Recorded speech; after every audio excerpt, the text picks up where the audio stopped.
ಸತ್ಯ ನ್ಯೂಸ್ಗೆ ಸ್ವಾಗತ. ನಾನು ಸ್ಪಂದನ. ನೋಡೋಣ ಬನ್ನಿ ಇವತ್ತಿನ ಪ್ರಮುಖ ಸುದ್ದಿಗಳನ್ನ.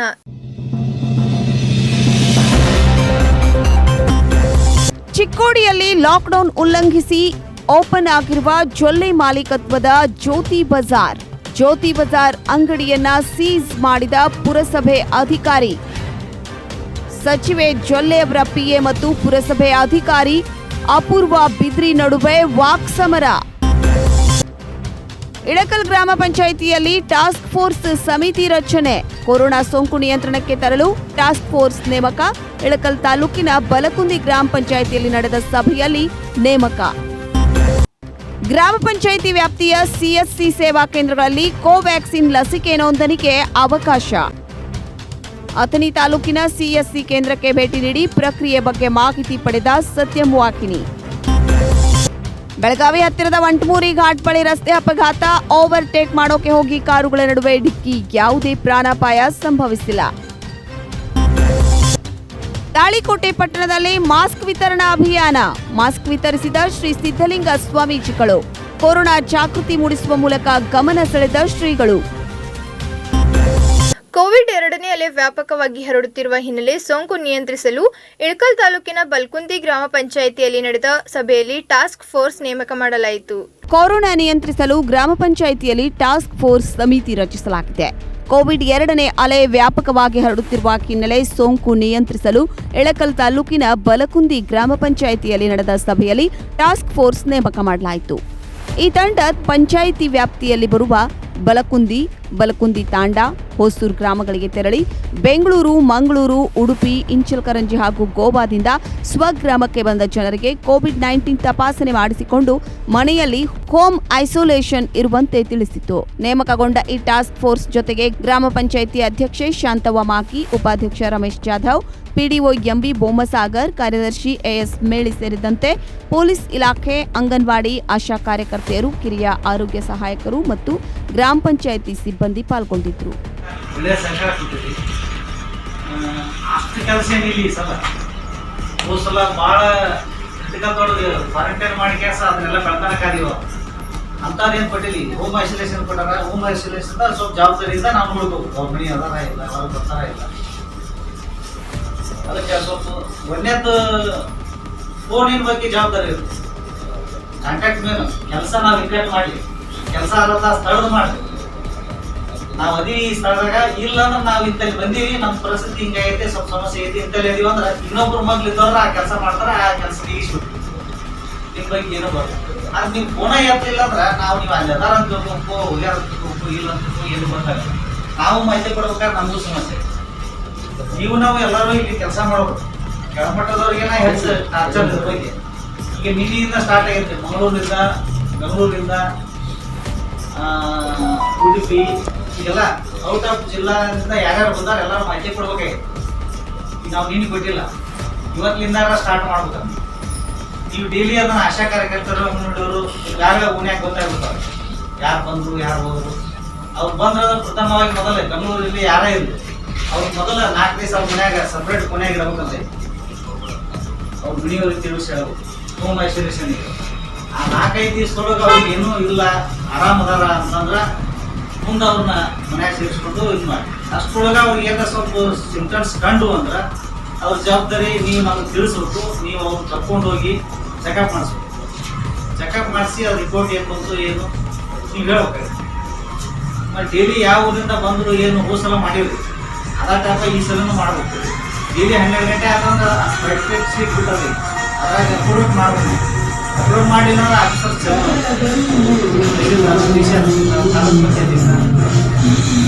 ಅದು ಸ್ವಲ್ಪ ಮಧ್ಯಾಹ್ನ 12 ಆದ್ರೆ ಎಲ್ಲ ಕರೆಕ್ಟ್ ಮಾಡಿ ನೀವು ಹೆಸರು ಕೊಟ್ಟೆ ಅಂದ್ರೆ ಎಲ್ಲರಿಗೂ ಇಷ್ಟ. ನಿಮಗೂ ಏನಾರ ಸಮಸ್ಯೆ ಇದ್ರು ಹೇಳ್ರಿ.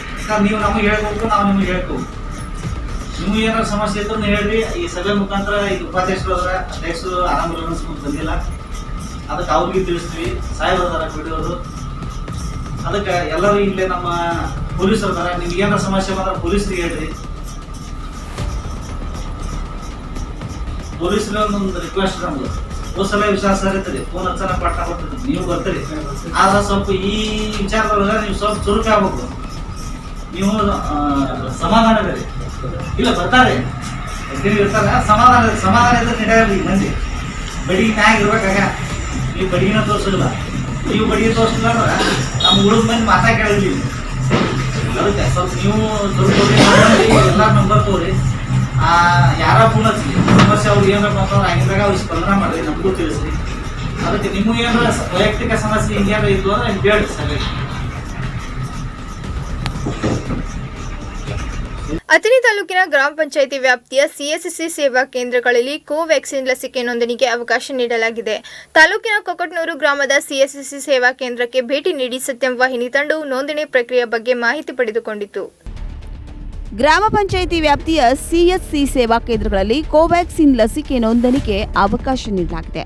ರಾಜ್ಯದಲ್ಲಿ ಕೊರೋನಾ 2ನೇ ಅಲೆ ದಿನದಿಂದ ದಿನಕ್ಕೆ ಹೆಚ್ಚಾಗುತ್ತಿದ್ದು, ಈ ರೋಗಕ್ಕೆ ವಿರುದ್ಧವಾಗಿ ವ್ಯಕ್ತಿಯಲ್ಲಿ ರೋಗ ನಿರೋಧಕ ಶಕ್ತಿಯನ್ನು ಹೆಚ್ಚಿಸಲು ಸರ್ಕಾರ 45 ವರ್ಷ ಮೇಲ್ಪಟ್ಟ ಎಲ್ಲ ನಾಗರಿಕರಿಗೆ ಕೋವ್ಯಾಕ್ಸಿನ್ ಲಸಿಕೆಯನ್ನು ಕಡ್ಡಾಯ ಮಾಡಿತ್ತು. ಈಗ ತಜ್ಞರ ಸಲಹೆಯಂತೆ ಈ ಲಸಿಕೆಯನ್ನು 18 ವರ್ಷ ಮೇಲ್ಪಟ್ಟವರಿಗೆ ಕೂಡ ಮೇ 1ರಿಂದ ನೀಡುವ ನಿರ್ಧಾರ ಮಾಡಿದೆ. ಅದಕ್ಕಾಗಿ ಈ ಲಸಿಕೆ ನೋಂದಣಿಯನ್ನು ಇದೇ ತಿಂಗಳು 28ರಿಂದ ಪ್ರಾರಂಭಿಸಲಾಗಿದೆ.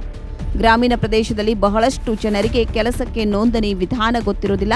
ಕಾರಣ ಗ್ರಾಮ ಪಂಚಾಯಿತಿ ವ್ಯಾಪ್ತಿಯ ಸಾಮಾನ್ಯ ಸೇವಾ ಕೇಂದ್ರ, ಡಿಜಿಟಲ್ ಕಾಮನ್ ಸರ್ವಿಸ್ ಸೆಂಟರ್ಗಳಲ್ಲಿ ಉಚಿತವಾಗಿ ನೋಂದಣಿ ಮಾಡಿಕೊಳ್ಳಲು ಅವಕಾಶ ನೀಡಲಾಗಿದೆ.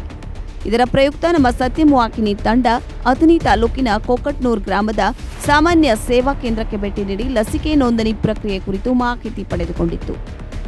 ಈ ಸಂದರ್ಭದಲ್ಲಿ ಸತ್ಯಂ ವಾಹಿನಿಯೊಂದಿಗೆ ಮಾತನಾಡಿದ ಬೆಳಗಾವಿ ಜಿಲ್ಲಾ ಸಿಎಸ್ಸಿ ಸೆಂಟರ್ಗಳ ಜಿಲ್ಲಾ ವ್ಯವಸ್ಥಾಪಕರಾದ ಕಿರಣ್ ಜೋಶಿ ಅವರು, ನಮ್ಮ ಬೆಳಗಾವಿ ಜಿಲ್ಲೆಯ ವ್ಯಾಪ್ತಿಯಲ್ಲಿ 520 ಗ್ರಾಮ ಪಂಚಾಯಿತಿಗಳಲ್ಲಿ 1000ಕ್ಕೂ ಅಧಿಕ ಸಿಎಸ್ಸಿ ಸೆಂಟರ್ಗಳು ಕಾರ್ಯನಿರ್ವಹಿಸುತ್ತಿವೆ. ಜನಸಾಮಾನ್ಯರು ತಮ್ಮ ಆಧಾರ್ ಕಾರ್ಡ್ ಅಥವಾ ವೋಟರ್ ಐಡಿ ಮೂಲಕ ಕೊರೋನಾ ವ್ಯಾಕ್ಸಿನ್ ರಿಜಿಸ್ಟ್ರೇಷನ್ ಮಾಡಬಹುದು. ನೋಂದಣಿ ಮಾಡಿದ ತಕ್ಷಣ ವ್ಯಕ್ತಿಯ ಮೊಬೈಲ್ಗೆ ದೃಢೀಕರಣ ಸಂದೇಶ ರವಾನೆಯಾಗುತ್ತದೆ ಎಂದರು. ಹಲವಾರು ಸಿಎಸ್ಸಿ ಕೇಂದ್ರಗಳಲ್ಲಿ ಬ್ಯಾಂಕಿಂಗ್ ವ್ಯವಹಾರಕ್ಕೆ ಅವಕಾಶ ಇರೋದ್ರಿಂದ ಲಾಕ್ಡೌನ್ ಅವಧಿಯಲ್ಲಿ ಕೂಡ ನಮ್ಮ ಸಿಎಸ್ಸಿ ಕೇಂದ್ರಗಳು ಕಾರ್ಯನಿರ್ವಹಿಸುತ್ತಿದ್ದು, ನಾಗರಿಕರು ತಮ್ಮ ಲಸಿಕೆಯನ್ನು ನೋಂದಣಿ ಮಾಡಿ ಆದಷ್ಟು ಕಡ್ಡಾಯವಾಗಿ ಲಸಿಕೆಯನ್ನು ಹಾಕಿಸಿಕೊಂಡಾಗ ಮಾತ್ರ ಕೊರೋನಾವನ್ನು ನಿಯಂತ್ರಿಸಲು ಸಾಧ್ಯವಾಗುತ್ತದೆ ಎಂದು ಹೇಳಿದರು. ಈ ಸಿಎಸ್ಸಿ ಸೇವಾ ಕೇಂದ್ರಗಳು ಈ ಲಾಕ್ಡೌನ್ ಅವಧಿಯಲ್ಲಿ ಕಾರ್ಯನಿರ್ವಹಿಸುತ್ತವೇನೋ ಇಲ್ಲೋ? ಇವು ನಮ್ಮ ಸಿಎಸ್ ಸೆಂಟರ್ಗಳು ಕಾರ್ಯನಿರ್ವಹಿಸಿದೆ. ಯಾಕೆಂದರೆ ನಾವು ಕಾಮನ್ ಸರ್ವಿಸ್ ಸೆಂಟರ್ ಜೊತೆಗೆ ನಾವು ಬ್ಯಾಂಕಿಂಗ್ ಸರ್ವಿಸ್ಗಳನ್ನ ಕೊಡ್ತಾ ಇದ್ದೀವಿ. ವಿಡ್ರಾಲ್ ಆಗಿರ್ಬೋದು, ಅಮೌಂಟ್ ವಿಡ್ರಾಲು, ಡಿಪಾಸಿಟು, ಬ್ಯಾಂಕಿಂಗ್ ಸರ್ವಿಸ್ನ ಕೊಡೋದ್ರಿಂದ ನಮ್ಮದು ಬ್ಯಾಂಕಿಂಗ್ ಸೇವೆಯಲ್ಲಿ ಲಾಕ್ಡೌನಲ್ಲೂ ಕಾರ್ಯನಿರ್ವಹಿಸ್ತಾ ಇದೆ. ಇದನ್ನು ಬಿಟ್ಟು ಈ ಅವಧಿಯಲ್ಲಿ ಮತ್ಯಾವ ಸೇವೆಗಳು ನಿಮ್ಮ ಸಿಎಸ್ಸಿ ಸೆಂಟರ್ಗಳಿಂದ ಲಭ್ಯವಿವೆ? ನಮ್ಮಲ್ಲಿ ಸಿಎಸ್ ಸೆಂಟರ್ದಲ್ಲಿ 450ಕ್ಕಿಂತ ಅಧಿಕ ಸೇವೆಗಳು ಕರ್ನಾಟಕ ಸರ್ಕಾರ ಹಾಗೂ ಕೇಂದ್ರ ಸರ್ಕಾರದ ಎಲ್ಲ ಸೇವೆಗಳು ನಮ್ಮ ಕಾಮನ್ ಸರ್ವಿಸ್ ಸೆಂಟರ್ನಲ್ಲಿ ಸಿಗುತ್ತೆ. Okay, thank you. ಈಗಾಗಲೇ ಸರ್ಕಾರ 65 ವರ್ಷ ಮೇಲ್ಪಟ್ಟವರಿಗೆ ಮತ್ತು 45 ವರ್ಷ ಮೇಲ್ಪಟ್ಟವರಿಗೆ ಕರೋನಾ ಲಸಿಕೆಯನ್ನು ಕೊಡಬೇಕಂತ ಹೇಳಿ ಆದೇಶ ಮಾಡಿತ್ತು. ಈಗ ಮೇ 1ರಿಂದ 18ರಿಂದ 44 ವಯಸ್ಸಿನ ಎಲ್ಲರಿಗೂ ಕೂಡ ಕಡ್ಡಾಯವಾಗಿ ಲಸಿಕೆಯನ್ನು ಕೊಡಬೇಕಂತೇಳಿ ಆದೇಶ ಮಾಡಿದೆ. ಅದರ ಪ್ರಕಾರ ನಿನ್ನೆಯಿಂದ ರಿಜಿಸ್ಟ್ರೇಷನ್ ಚಾಲುವಾಗಿದೆ. ಹಲವಾರು ಜನರಿಗೆ ರಿಜಿಸ್ಟ್ರೇಷನನ್ನು ಯಾವ ರೀತಿ ಮಾಡಬೇಕು ಅನ್ನೋದು ಗೊತ್ತಿಲ್ಲ. ಈಗ ಗ್ರಾಮದಲ್ಲಿರುವಂತಹ ಎಲ್ಲ ಸಿಎಸ್ಸಿ ಡಿಜಿಟಲ್ ಕಾಮನ್ ಸೇವಾ ಕೇಂದ್ರಗಳ ಮೂಲಕ ರಿಜಿಸ್ಟ್ರೇಷನ್ ಮಾಡಬೇಕು ಅನ್ನುವಂಥದ್ದನ್ನು ನಿನ್ನೆಯಿಂದ ಪ್ರಾರಂಭ ಮಾಡಿದ್ದಾರೆ. ಇಂದು ನಾವು ಈ ಕೊಕಟ್ನೂರು ಗ್ರಾಮದಲ್ಲಿ ಒಂದು ಡಿಜಿಟಲ್ ಸೇವಾ ಕೇಂದ್ರಕ್ಕೆ ಭೇಟಿ ನೀಡ್ತಾ ಇದ್ದೇವೆ. ಅಲ್ಲಿ ವೇಲಿಗಳ ಮುಖಾಂತರ ಇದನ್ನು ಯಾವ ರೀತಿ ರಿಜಿಸ್ಟ್ರೇಷನ್ ಮಾಡಬೇಕು ಮತ್ತು ಅದಕ್ಕೆ ದಾಖಲೆಗಳು ಏನು ಬೇಕಾಗ್ತಾವ ಅನ್ನೋದನ್ನು ಈಗ ತಿಳ್ಕೋಣ. ಈಗಾಗಲೇ ಈ ಕಲ್ಪವೃಕ್ಷ ಡಿಜಿಟಲ್ ಕಾಮನ್ ಸರ್ವಿಸ್ ಕೊಕಟ್ನೂರಲ್ಲಿ ನಾವು ಇದ್ದೀವಿ. ಇಲ್ಲಿ ರಿಜಿಸ್ಟ್ರೇಷನನ್ನು ಮಾಡಲಿಕ್ಕೆ ಈ ಕೇಂದ್ರದ ವೇಲಿಗಳಿದ್ದಾರೆ. ಹಾಗೂ ಇವತ್ತು ಇದೇ ಸೆಂಟರ್ನಲ್ಲಿ ಈ ಸಿಎಸ್ಸಿ ಜಿಲ್ಲಾ ವ್ಯವಸ್ಥಾಪಕರಾದ ಕಿರಣ್ ಜೋಶಿ ಅವರು ಕೂಡ ಇದ್ದಾರೆ. ಮುಖ್ಯವಾಗಿ ಅವರನ್ನೇ ನಾವು ಏನು ಮಾಡಿಬಿಡೋಣ, ಇವತ್ತು ಕೇಳೋಣ ಯಾವ ರೀತಿಯಾಗಿ ರಿಜಿಸ್ಟ್ರೇಷನನ್ನು ಮಾಡಬೇಕು ಹಾಗೂ ಇದರಿಂದ ಜನರಿಗೆ ದಾಖಲಾತಿಗಳು ಏನು ಬೇಕು ಅನ್ನೋದನ್ನು ಅವರಿಂದ ಮಾಹಿತಿಯನ್ನು ಪಡೆಯೋಣ. ಈಗ ನಿಮ್ಮಲ್ಲಿ ಸಿಎಸ್ಸಿ ಸೆಂಟರ್ ಒಳಗೆ ಕರೋನಾ ವ್ಯಾಕ್ಸಿನ್ಗೆ ರಿಜಿಸ್ಟ್ರೇಷನ್ ಮಾಡಬೇಕಾದ್ರೆ ನಾಗರಿಕರು ಏನು ತರಬೇಕು? ಈಗ ನೀವು ವ್ಯಾಕ್ಸಿನ್ ರಿಜಿಸ್ಟ್ರೇಷನ್ ಮಾಡಿಸ್ಬೇಕಂದ್ರೆ ಆಧಾರ್ ಕಾರ್ಡ್ ತರಬೇಕು. ಆಧಾರ್ ಕಾರ್ಡ್ ಅವ್ರ ವೋಟಿಂಗ್ ಕಾರ್ಡ್ ತಂದು ವ್ಯಾಕ್ಸಿನ್ ರಿಜಿಸ್ಟ್ರೇಷನ್ ಮಾಡ್ಬೋದು. 18 ವರ್ಷದಿಂದ 40 ವರ್ಷದಲ್ಲಿ ಯಾರಾದರೂ ಮಾಡ್ಬೋದು. ಹಾಗಾದರೆ ಈಗ ನಿಮ್ಮಲ್ಲಿ ಈ ಸಿಎಸ್ಸಿ ಕೇಂದ್ರಗಳು ಎಷ್ಟಿದ್ದಾವೆ? ನಿಮ್ಮ ಜಿಲ್ಲಾ ವ್ಯಾಪ್ತಿಯಲ್ಲಿ ಎಷ್ಟು ಸಿಎಸ್ಸಿ ಕೇಂದ್ರಗಳು ಬರ್ತವೆ? 1000ಕ್ಕೂ ಅಧಿಕ ಸಿಎಸ್ಸಿ ಸೇವಾ ಕೇಂದ್ರಗಳಿದ್ದಾವೆ, ಕಾಮನ್ ಸರ್ವಿಸ್ ಸೆಂಟರ್. ಅಲ್ಲಿ ವಿಲೇಜ್ ಲೆವೆಲ್ ಎಂಟರ್ಪ್ರನರ್ ಅಂತ ವರ್ಕ್ ಮಾಡ್ತಾರೆ. ಎಲ್ಲ ಗ್ರಾಮ ಪಂಚಾಯತಿಯಲ್ಲೂ CS ಸೆಂಟರ್ಗಳಿದೆ. ನಮ್ಮಲ್ಲಿ 520 ಗ್ರಾಮ ಪಂಚಾಯತಿಯಲ್ಲೂ ಕೂಡ CS ಸೆಂಟರ್ ಇದೆ. ಹಾಗಾದರೆ ಆ ಜನರಿಗೆ ತಮ್ಮ ವ್ಯಾಕ್ಸಿನ್ ರಿಜಿಸ್ಟ್ರೇಷನ್ ಆಗಿದ್ದು ಯಾವ ರೀತಿ ಗೊತ್ತಾಗುತ್ತೆ? ವ್ಯಾಕ್ಸಿನ್ ರಿಜಿಸ್ಟ್ರೇಷನ್ ಮಾಡಿದ ತಕ್ಷಣ ಒಂದು ಕನ್ಫರ್ಮೇಷನ್ ಮೆಸೇಜ್ ಹೋಗುತ್ತೆ, ಆಮೇಲೆ ರೆಫರೆನ್ಸ್ ನಂಬರ್ ಹೋಗುತ್ತೆ. ಸರ್ಕಾರದ ಜನತಾ ಕರ್ಫ್ಯೂ ಉಲ್ಲಂಘನೆ ಮಾಡಿ ಸುಖಾಸುಮ್ಮನೆ ಓಡಾಡುವ ನಿಂಬೇನಾಡಿನ ಯುವಕರಿಗೆ ಇಂಡಿ ಉಪವಿಭಾಗ ಪೊಲೀಸ್ ವರಿಷ್ಠಾಧಿಕಾರಿ ಶ್ರೀಧರ್ ದೊಡ್ಡಿ ಅವರು ಬಿಸಿ ಮುಟ್ಟಿಸಿದ್ದಾರೆ. ಯುವಕರ ಬೈಕ್ಗಳನ್ನು ವಶಕ್ಕೆ ಪಡೆದುಕೊಂಡಿದ್ದಾರೆ.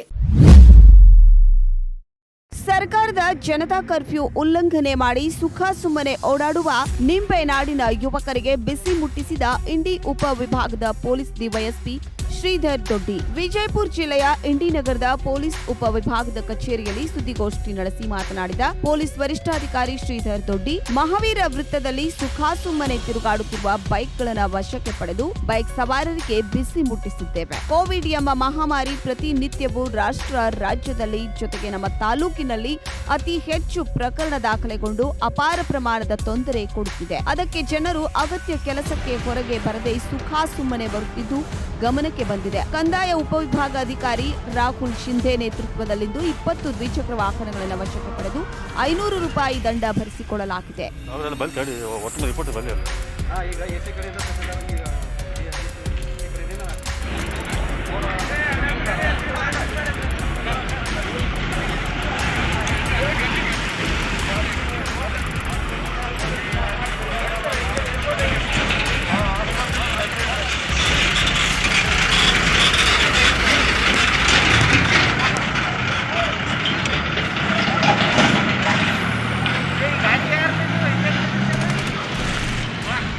ಒಂದು ಕ್ರಮ ಇದೆ, ಆರ್ಡರ್ ಇದೆ, seizing of vehicles for 24 hours.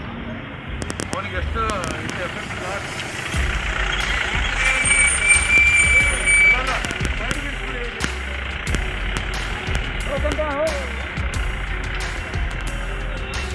ಮೊದಲ 2 ದಿನ ಮನವರಿಕೆ ಮತ್ತು ಎಚ್ಚರಿಕೆ ಕೊಡಲಾಗಿತ್ತು. ಆದರೂ ಕೂಡ ಜನರು ಸರ್ಕಾರದ ಕಟ್ಟುನಿಟ್ಟಿನ ಕ್ರಮಗಳನ್ನು ಅನ್ವಯಿಸಿಕೊಳ್ಳದೆ ಬೇಕಾಬಿಟ್ಟಿ ತಿರುಗಾಡುವುದು ಸರಿಯಲ್ಲ. ಆದ್ದರಿಂದ ಇನ್ನೇನಿದ್ರೂ ಕಾನೂನು ಕ್ರಮ ತೆಗೆದುಕೊಳ್ಳಲಾಗುವುದು.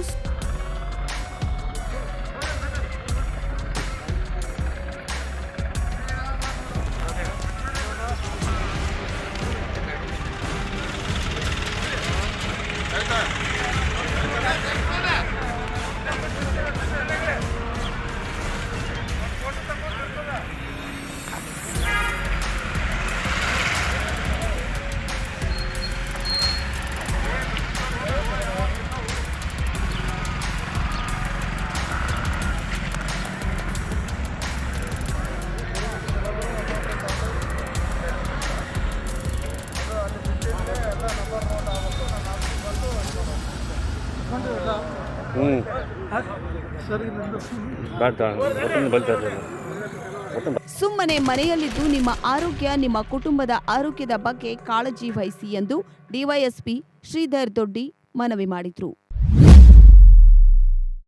ಸಚಿವ ಶಶಿಕಲಾ ಜೊಲ್ಲೆ ಒಡೆತನದ ಜ್ಯೋತಿ ಬಜಾರ್ ಲಾಕ್ಡೌನ್ ನಡುವೆಯೂ ನಿಯಮ ಗಾಳಿಗೆ ತೂರಿ ಓಪನ್ ಆಗಿದ್ದು, ಇದನ್ನು ಕಂಡು ಪುರಸಭೆ ಅಧಿಕಾರಿ ಅಪೂರ್ವ ಬಿದ್ರಿ ಅವರು ಜ್ಯೋತಿ ಬಜಾರ್ ಮೇಲೆ ಕ್ರಮ ಕೈಗೊಂಡು ಬಜಾರ್ ಅನ್ನು ಸೀಸ್ ಮಾಡಿದ ಘಟನೆ ಚಿಕ್ಕೋಡಿಯಲ್ಲಿ ನಡೆದಿದೆ. ಈ ಸಂಬಂಧ ಸಚಿವ ಶಶಿಕಲಾ ಜೊಲ್ಲೆ ಕುಟುಂಬದ ಆಪ್ತ ಮಹಿಳಾ ಅಧಿಕಾರಿಗೆ ಧಮಕಿ ಹಾಕಿದ್ದಾರೆ ಎನ್ನಲಾಗಿದೆ. ಇಬ್ಬರ ನಡುವೆ ವಾಕ್ ಸಮರ ನಡೆದಿದೆ. ಸಚಿವೆ ಶಶಿಕಲಾ ಜೊಲ್ಲೆ ಮತ್ತು ಸಂಸದ ಅನ್ನಸಾಹೇಬ್ ಜೊಲ್ಲೆ ಅವರ ಜೊಲ್ಲೆ ಉದ್ಯೋಗ ಸಮೂಹಕ್ಕೆ ಸೇರಿದ ಜ್ಯೋತಿ ಬಜಾರ್ ಲಾಕ್ಡೌನ್ ನಡುವೆಯೂ ಓಪನ್ ಆಗಿದ್ದು, ಚಿಕ್ಕೋಡಿ ಪುರಸಭೆ ಅಧಿಕಾರಿ ದಾಳಿ ನಡೆಸಿ ಬಜಾರ್ ಮುಚ್ಚಿಸಿದ್ದಾರೆ. ರಾಜ್ಯದಲ್ಲಿ ಕಠಿಣ ಕರ್ಫ್ಯೂ ಜಾರಿಯಲ್ಲಿದ್ದು, ಸಚಿವರ ಬಜಾರ್ ನಿಯಮ ಉಲ್ಲಂಘಿಸಿದೆ. ಓಪನ್ ಮಾಡಿದ್ದಷ್ಟೇ ಅಲ್ಲದೆ ಗ್ರಾಹಕರಿಗೆ ಅವಕಾಶ ನೀಡಿ ಸರ್ಕಾರದ ನಿಯಮ ಗಾಳಿಗೆ ತೂರಿದೆ. ಚಿಕ್ಕೋಡಿ ಪುರಸಭೆಯ ಅಧಿಕಾರಿ ಅಪೂರ್ವ ಬಿದ್ರಿ ಅವರ ನೇತೃತ್ವದಲ್ಲಿ ದಾಳಿ ನಡೆದಿದ್ದು, ಜ್ಯೋತಿ ಬಜಾರ್ ವಿರುದ್ಧ ಕಠಿಣ ಕ್ರಮ ಕೈಗೊಳ್ಳಲು ಪುರಸಭೆಯ ಅಧಿಕಾರಿಗಳು ಮುಂದಾಗಿದ್ದಾರೆ.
ಇಂದಿರಾನಗರದಲ್ಲಿರುವ ಜ್ಯೋತಿ ಬಜಾರ್ ಮೇಲೆ ಕೊರೋನಾ ನಿಯಮ ಉಲ್ಲಂಘಿಸಿ ವ್ಯಾಪಾರ ನಡೆಸುತ್ತಿರುವ ಆರೋಪದ ಅಡಿ ಬಜಾರನ್ನು ಸೀಸ್ ಮಾಡಲಾಗಿದೆ. ಈ ವೇಳೆ ಸಂಸದ ಅಣ್ಣಾ ಸಾಹೇಬ್ ಜೊಲ್ಲೆ ಆಪ್ತ ಮತ್ತು ಅಧಿಕಾರಿ ಅಪೂರ್ವ ಮಧ್ಯೆ ವಾಗ್ವಾದ ಕೂಡ ನಡೆದಿದೆ. ಚಿಕ್ಕೋಡಿ ತಹಶೀಲ್ದಾರ್ ಮಧ್ಯ ಪ್ರವೇಶಿಸಿ ಪರಿಸ್ಥಿತಿಯನ್ನ ಹತೋಟಿಗೆ ತಂದಿದ್ದಾರೆ. ಶಿವಕುಮಾರ್ ದಳ್ವಿ, ಸತ್ಯಂ ನ್ಯೂಸ್, ಕಾಗವಾಡ್.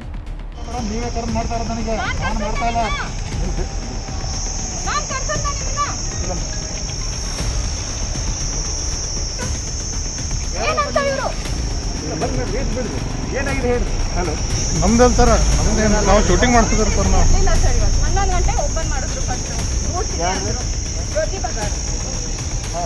ಒಂದು ನಿಮಿಷ ನೋಡಿ,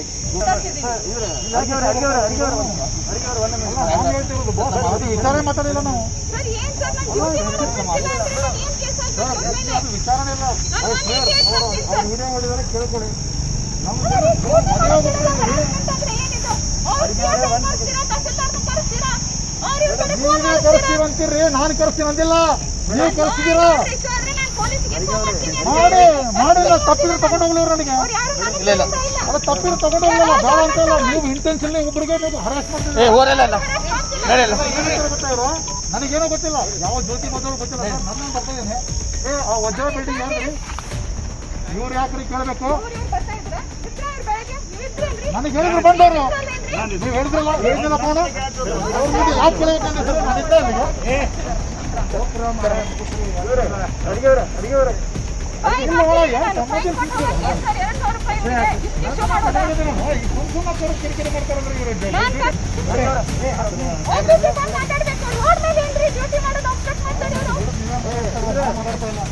ಹಲೋ, ಆಫೀಸ್ ಕಡೆ ಬಂದ್ಬಿಡಿ.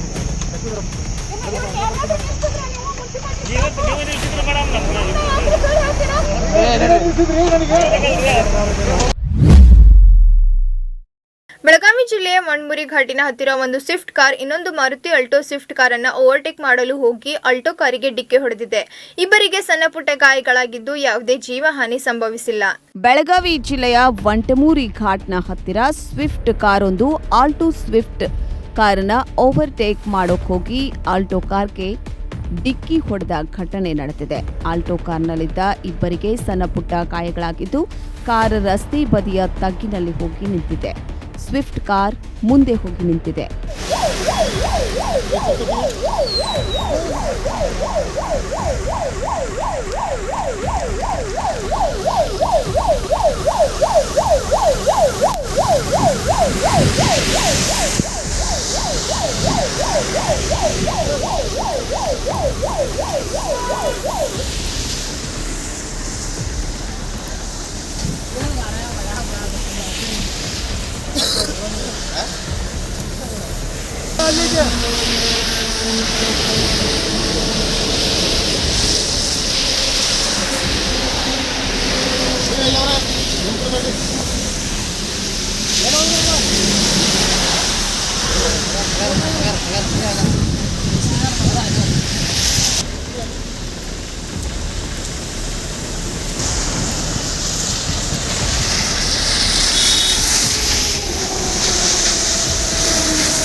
ಘಟನೆಯಲ್ಲಿ ಯಾವುದೇ ಪ್ರಾಣಾಪಾಯ ಆಗಿಲ್ಲ. ನಿನ್ನೆ ಸಾಯಂಕಾಲ ಈ ಘಟನೆ ನಡೆದಿದೆ.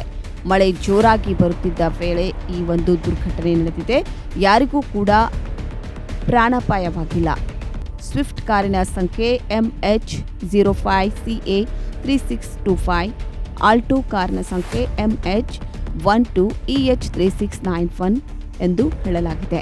ತಾಳೆಕೋಟೆ ಪಟ್ಟಣದಲ್ಲಿ ಇಂದು ತಾಳೆಕೋಟೆ ಮತ್ತು ಸುತ್ತಮುತ್ತಲಿನ ಗ್ರಾಮಗಳ ಆರಾಧ್ಯ ದೇವರಾದ ಶ್ರೀ ಖಾದ್ಗತ್ತೇಶ್ವರ ಮಠದ ಪೀಠಾಧಿಪತಿಗಳಾದ ಶ್ರೀ ಸಿದ್ದಲಿಂಗ ಸ್ವಾಮಿಗಳು ತಾಳೆಕೋಟೆಯಲ್ಲಿ ಮಾಸ್ಕ್ ಅಭಿಯಾನ ಕಾರ್ಯಕ್ರಮವನ್ನು ಹಮ್ಮಿಕೊಂಡಿದ್ದರು. ಪಟ್ಟಣದಲ್ಲಿರುವ ಪ್ರಮುಖ ಬೀದಿಗಳಲ್ಲಿ ತೆರಳಿ ಹಾಗೂ ಬಡವರ ಗುಡಿಸಲಿಗೆ ಹೋಗಿ ಮಾಸ್ಕ್ ಹಾಗೂ ಸ್ಯಾನಿಟೈಸರ್ ವಿತರಣೆ ಮಾಡಿದರು. ತಾಳಿಕೋಟೆ ಪಟ್ಟಣದಲ್ಲಿಂದು ತಾಳಿಕೋಟೆ ಮತ್ತು ಸುತ್ತಮುತ್ತಲಿನ ಗ್ರಾಮಗಳ ಆರಾಧ್ಯ ದೇವರಾದ ಶ್ರೀ ಖಾದ್ಗತ್ತೇಶ್ವರ ಮಠದ ಪೀಠಾಧಿಪತಿಗಳಾದ ಶ್ರೀ ಸಿದ್ದಲಿಂಗ ಸ್ವಾಮಿಗಳು ತಾಳಿಕೋಟೆಯಲ್ಲಿ ಮಾಸ್ಕ್ ಅಭಿಯಾನ ಕಾರ್ಯಕ್ರಮವನ್ನು ಹಮ್ಮಿಕೊಂಡಿದ್ದರು. ಪಟ್ಟಣದಲ್ಲಿರುವ ಪ್ರಮುಖ ಬೀದಿಗಳಲ್ಲಿ ತೆರಳಿ ಹಾಗೂ ಬಡವರ ಗುಡಿಸಲಿಗೆ ಹೋಗಿ ಮಾಸ್ಕ್ ಮತ್ತು ಸ್ಯಾನಿಟೈಸರ್ ವಿತರಣೆ ಮಾಡಿದರು.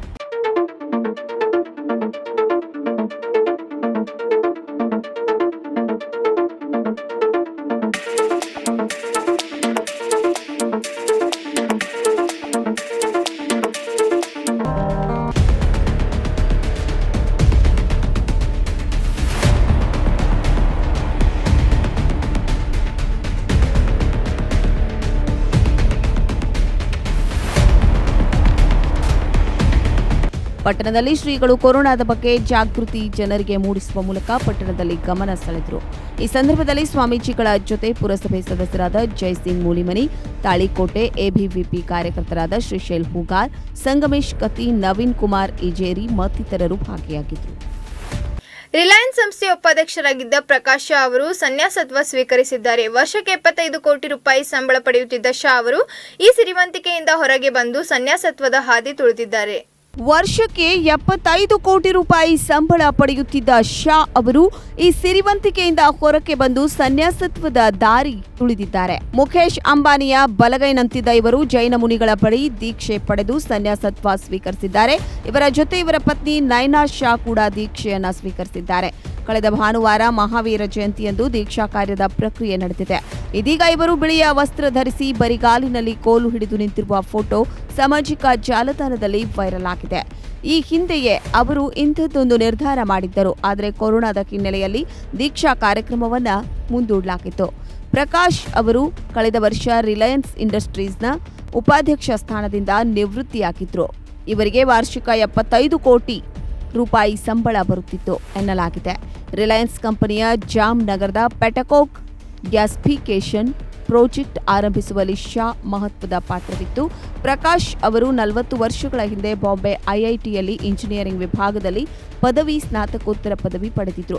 ಇವರ ಒಬ್ಬ ಪುತ್ರ ಐಐಟಿ ಮುಂಬೈನಿಂದ ಇಂಜಿನಿಯರಿಂಗ್ ಪದವಿ ಪಡೆದಿದ್ದು ಅವರು ಕೂಡ 7 ವರ್ಷಗಳ ಹಿಂದೆಯೇ ದೀಕ್ಷೆ ಸ್ವೀಕರಿಸಿದ್ದಾರೆ. ಇನ್ನೋರ್ವ ಪುತ್ರನಿಗೆ ಮದುವೆಯಾಗಿದ್ದು ಒಂದು ಮಗುವಿದೆ. ವಿಜಯಪುರ ಜಿಲ್ಲೆ ನಿಡಗುಂದಿ ಹಾಗೂ ಬಾಗಲಕೋಟೆ ಜಿಲ್ಲೆಯ ಜನತೆ ಅಲ್ಲಿನ ಆಸ್ಪತ್ರೆಗಳನ್ನು ಅವಲಂಬಿಸಿದ್ದಾರೆ. ಆದ್ದರಿಂದ ಆಸ್ಪತ್ರೆಗೆ ತೆರಳಲು ಸೇತುವೆ ರಸ್ತೆಯನ್ನು ಸಂಪೂರ್ಣ ಬಂದ್ ಮಾಡದೆ ಚೆಕ್ಪೋಸ್ಟ್ ನಿರ್ಮಿಸಬೇಕೆಂದು ಅಲ್ಲಿನ ಗ್ರಾಮಸ್ಥರು ಮನವಿ ಮಾಡಿದ್ದಾರೆ. ವಿಜಯಪುರ ಜಿಲ್ಲೆ ನಿಡಗುಂದಿ ಮತ್ತು ಬಾಗಲಕೋಟೆ ಜಿಲ್ಲೆಯ ಜನರು ಇಲ್ಲಿನ ಜಿಲ್ಲಾ ಆಸ್ಪತ್ರೆಗಳನ್ನೇ ಅವಲಂಬಿಸಿದ್ದಾರೆ. ಚಿಕಿತ್ಸೆಗೆಂದು ಜಿಲ್ಲಾ ಆಸ್ಪತ್ರೆಗೆ ತೆರಳಲು ಜನರಿಗೆ ತುಂಬಾನೇ ತೊಂದರೆಯಾಗುತ್ತಿದೆ. ವಿಜಯಪುರ ಜಿಲ್ಲೆ ಹಾಗೂ ನಿಡಗುಂದಿ ಬಾಗಲಕೋಟ್ ಜಿಲ್ಲಾ ಆಸ್ಪತ್ರೆಗಳಿಗೆ ಹೋಗಲು ಇರುವ ಸೇತುವೆಯ ರಸ್ತೆಯನ್ನ ಬಂದ್ ಮಾಡಲಾಗಿದೆ.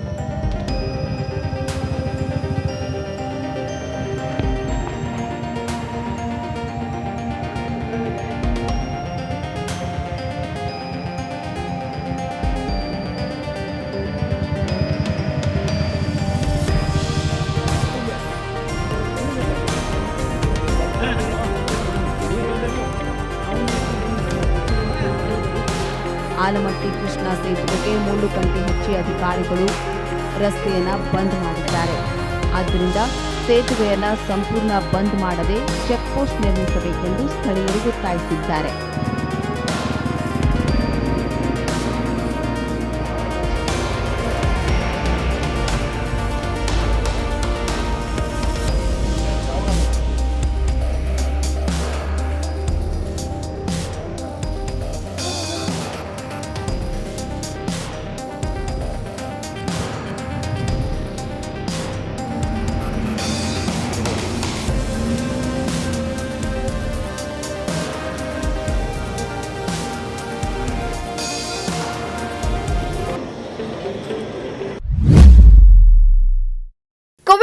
ಕುಟುಂಬದಿಂದ ಸಂಬಂಧಿಕರು ಸೇರಿ ಯಾರೊಬ್ಬರು ನೆರವಿಗೆ ಬಾರದೆ ತೀವ್ರ ಅಸ್ವಸ್ಥರಾಗಿದ್ದ ಮಹಿಳೆಯೊಬ್ಬರು ನಡು ರಸ್ತೆಯಲ್ಲೇ ನರಳಿ ಪ್ರಾಣ ಬಿಟ್ಟ ಘಟನೆ ಮುಳಬಾಗಿಲು ತಾಲೂಕಿನ ಸಂಗಡ್ಲಹಳ್ಳಿಯಲ್ಲಿ ಗುರುವಾರ ನಡೆದಿದೆ.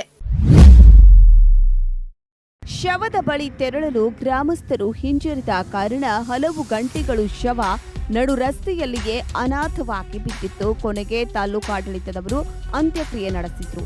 ಜ್ವರ ಮತ್ತು ಉಸಿರಾಟದ ತೊಂದರೆಯಿಂದ ಬಳಲುತ್ತಿದ್ದ 50 ವರ್ಷದ ಮಹಿಳೆ ನೆರವು ಕೋರಿ ಬೆಳಿಗ್ಗೆಗೆ ರಸ್ತೆಗೆ ಬಂದು ಕುಸಿದು ಬಿದ್ದಿದ್ದಾಳೆ. ಮದ್ಯವ್ಯಸನಿ ಪತಿ ಹಾಗೂ ಬಂಧುಗಳು ಸೇರಿ ಯಾರೊಬ್ಬರೂ ನೆರವಿಗೆ ಧಾವಿಸಲಿಲ್ಲ. ಮಹಿಳೆಗೆ ಕೊರೋನಾ ಸೋಂಕು ತಗುಲಿರಬಹುದು ಎಂಬ ಭೀತಿಯಿಂದ ದೂರದಿಂದಲೇ ಮಹಿಳೆಯ ನರಳಾಟ ನೋಡುತ್ತಾ ನಿಂತಿದ್ರು. ಹೆಚ್ಚಿನವರು ಮಹಿಳೆಯ ನರಳಾಟ ಮತ್ತು ಸಾವಿನ ದೃಶ್ಯವನ್ನ ಮೊಬೈಲ್ನಲ್ಲಿ ಸೆರೆ ಹಿಡಿಯುವಲ್ಲಿ ನಿರತರಾಗಿದ್ದರೆ ಹೊರತು ಅಂಗಲಾಚಿ ಬೇಡಿಕೊಂಡ್ರು ಯಾರೊಬ್ಬರು ಆಕೆಯ ನೆರವಿಗೆ ಧಾವಿಸಿರಲಿಲ್ಲ. ಮಧ್ಯಾಹ್ನ 1 ಗಂಟೆಗೆ ಸ್ಥಳಕ್ಕೆ ಬಂದ ತಹಶೀಲ್ದಾರ್ ಕೆಎನ್ ರಾಜಶೇಖರ್ ಶವ ಸಾಗಿಸಲು ಗ್ರಾಮಸ್ಥರ ನೆರವು ಕೇಳಿದ್ದಾರೆ. ಆಗಲೂ ಕೂಡ ಯಾರೂ ಮುಂದೆ ಬಂದಿಲ್ಲ. ಪಂಚಾಯಿತಿ ಸಿಬ್ಬಂದಿ ಮತ್ತು ಪೊಲೀಸರ ನೆರವಿನಿಂದ ಟ್ರ್ಯಾಕ್ಟರ್ನಲ್ಲಿ ಹೆಣ ಸಾಗಿಸಿ ಅಂತ್ಯಕ್ರಿಯೆ ನಡೆಸಿದ್ರು. ಮೃತಳಿಗೆ ಕೊರೋನಾ ಸೋಂಕು ತಗುಲಿದ್ದ ಕುರಿತು ಖಚಿತ ಮಾಹಿತಿ ಇಲ್ಲ. ಇವಿಷ್ಟು ಅದರ ಪ್ರಮುಖ ಸುದ್ದಿಗಳು. ನಿರಂತರ ಸುದ್ದಿಗಳಿಗಾಗಿ ನೋಡ್ತಾ ಇರಿ ಸತ್ಯಂ ಟಿವಿ ಕನ್ನಡ. ನಮ್ಮ ನಡಿ ಸತ್ಯದ ಕಡೆ.